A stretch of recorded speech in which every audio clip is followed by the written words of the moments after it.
নবনির্বাচিত কমিটির প্রথম সভায় উপস্থিত নেতৃবৃন্দ সকলকে আমি জানাচ্ছি বাংলাদেশ সিনিয়র অ্যাসোসিয়েশনের পক্ষ থেকে শুভেচ্ছা অভিনন্দন। আপনারা অনেকে দূর দূরান্ত থেকে আসছেন অনেক কষ্ট করে, এই জন্য আমি আপনাদেরকে জানাচ্ছি আবারও মোবারকবাদ। আমি দুটো কথা খুব গুরুত্ব সহকারে শোনার অনুরোধ করব। আমাদের বাংলাদেশ সিনিয়র অ্যাসোসিয়েশন করার লক্ষ্য ছিল কি, উদ্দেশ্য কী ছিল, আমরা কী অবস্থায় আছি।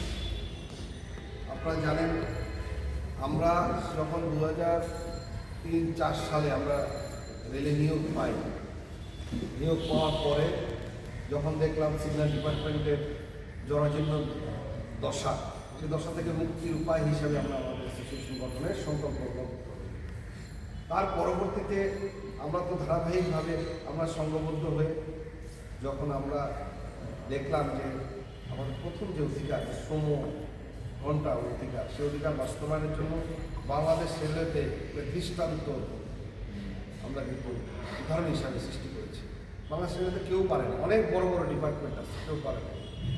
আমি এই জন্য ধন্যবাদ জানাই প্রভাস হাসপাতাল, প্রভাস কুমার মল্লিককে, তার অক্লান্ত পরিশ্রম, ইলিয়াস সাহেব ওনাদের অক্লান্ত পরিশ্রম। এই দাবিটা উত্থাপিত হয়েছিল কিন্তু চট্টগ্রাম থেকে। চট্টগ্রামের শিবানন্দ সাহেব ছিলেন একজন অ্যাসিসি, তার সাথে কন্ট্রাডিক্ট হয়ে যায় আমাদের এই আদর্শ যারা ছিল ইলিয়াস সাহেবের নেতৃত্বে সেই সংঘবদ্ধ। তবে ওখান থেকে সংঘবদ্ধতা হয়েই কিন্তু আমরা স্প্রেড আউট হয়ে সারা বাংলাদেশে ছড়ায় পড়ে আমরা এদের সংঘবদ্ধ। এটা হচ্ছে আমাদের একটা। আর আমাদের যে জন্ম তারিখটা কিন্তু ছিল 5ই আগস্ট, 15ই আগস্ট, 15ই আগস্ট। এটা তৎকালীন সময়ের জন্য একটা বিতর্কিত সময় ছিল, যদি তো 15 আগস্ট উপলক্ষে অনেকে আগমন প্রেক্ষাপটে কিন্তু বসার সুযোগ লেগেছে সেই বিষয়ে। যাই হোক, আমরা দীর্ঘ পথ পরিক্রমা বের হয়ে এই পর্যন্ত আসছি। এখন আমাদের কাছে কিন্তু একটা প্রত্যাশা কি, আমাদেরকে একটা বুঝতে হবে। বাংলাদেশ রেলওয়েতে সবচেয়ে ছোট একটা ডিপার্টমেন্ট, যার জনবল খুবই কম, কিন্তু এর উপযোগিতা অনেক বেশি। এই উপযোগিতাটাকে আমাদেরকে একটু হাইলাইট করতে হবে। যারা নেতৃবৃন্দ আছে আমাদেরকে একটু হাইলাইট করতে হবে যে আমাদের এই সিগন্যাল ডিপার্টমেন্টের কর্মযোগ্যতা, আমাদের কর্মব্যক্তি কী কী আছে, এগুলাকে নিয়ে আমাদেরকে একটু ফোকাসে চলে আসতে হবে।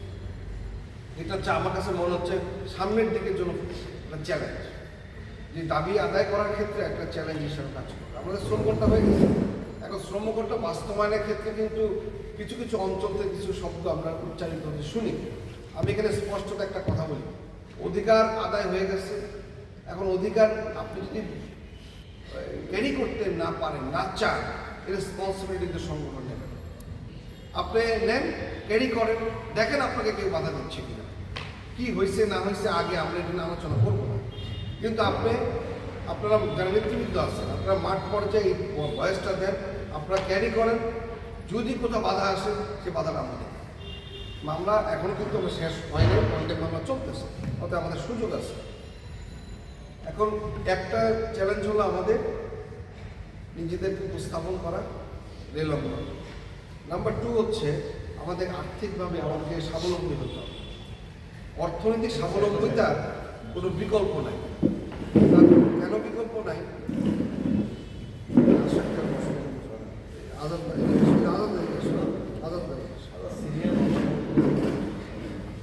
আচ্ছা, তুমি দেরি করে আসছো, দুঃখিত, বলো দুঃখিত। আমাদের কিন্তু একটা চ্যালেঞ্জ কিন্তু সামনে, আমাদের সামনে নেতৃত্ব আসছে। আমরা কিন্তু নির্বাচনের মাধ্যমে আপনারা অনেকে ভোট করে আসছে, তাই না? অনেক কষ্ট করে আসতেছে না, এটাকে ধরে রাখতে হবে। এখন এই চ্যালেঞ্জটা কিন্তু অর্থনৈতিক একটা চ্যালেঞ্জ আসবে। অর্থনৈতিক চ্যালেঞ্জটা আমরা কীভাবে মোকাবেলা করবো এবং কীভাবে আমরা সমৃদ্ধ করবো, আমরা এই ব্যাপারে একটা প্রিপারেশন আজকে নেওয়া খুবই জরুরি। নাম্বার 2 হচ্ছে আমাদের বললাম যে আমাদের ফোকাস হওয়া, এগুলো হচ্ছে খুব জরুরি।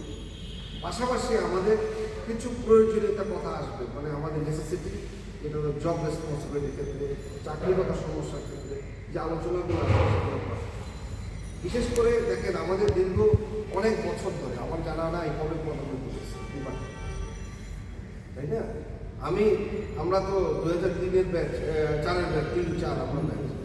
আমাদের ব্যাচের যে ছেলেগুলো অন্য ডিপার্টমেন্টে আছে, তারা অলরেডি কিন্তু প্রমোশন হয়ে এসটি অফিসার হিসেবে মনির আছে, চট্টগ্রাম, তারপরে পেপারে এপিউ আছে, এটিএস আছে, অনেক পদে চলে গেছে। মাস্টাররা চলে গেছে, গ্রেড 1 মাস্টার হয়ে কোনো মাস্টার। এবার কি অন্যান্য ডিপার্টমেন্টে যারা খালাসি ছিল তারাও তাদের মিস্ত্রি হয়ে গেছে, কিন্তু সিগন্যাল ডিপার্টমেন্টে যে যেখানে আছে সেখানেই আছে। এটাও আমাদের জন্য একটা করণীয় বিষয় আছে। এই বিষয়গুলো কিন্তু আপনারা ভাববেন আজকের এই সভা, আপনারা এই কয়েকটা বিষয় সহ আরও কিছু যদি থাকে আপনাদের উপস্থাপনা করবেন।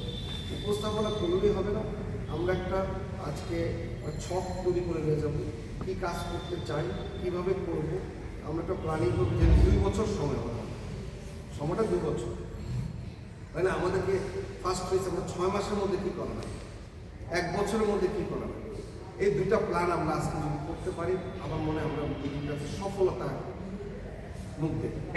কারণ উইদাউট প্ল্যানিং কিন্তু আমরা কিছু করতে পারবো। তারপরে আমরা এই প্ল্যানিং করার পরে এই বাস্তবায়ন করার জন্য আমরা যে দায়িত্বশীল কর্মকর্তা আছি কমিটি সবাই কিন্তু আমরা নিজেদেরকে নিয়োজিত করি কোন কোন কাজে। আমরা রিপোর্ট দেব, রিপোর্টিংয়ের ক্ষেত্রে কিন্তু আমরা খুব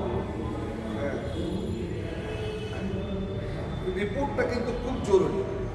আপনাদের নেতৃত্ব নেতাগিরি করবেন, রিপোর্ট দিতে হবে যে আমি এই তারিখে এখানে বসছি, এখানে এই কাজ, এই কজনের সাথে কথা হয়েছে বা এইভাবে হয়েছে। রিপোর্ট না আসলে হবে না। সাংগঠনিক যে রিপোর্টটা, এটাকে আপনাদের প্রতি উইকলি আমার মনে হয় নেওয়া উচিত প্রত্যেকে। আমারও আমাকে অ্যাকাউন্টেবিলিটি দিবেন, আমি আসলে সংগঠনের জন্য কী কাজ করছি এই সপ্তাহে।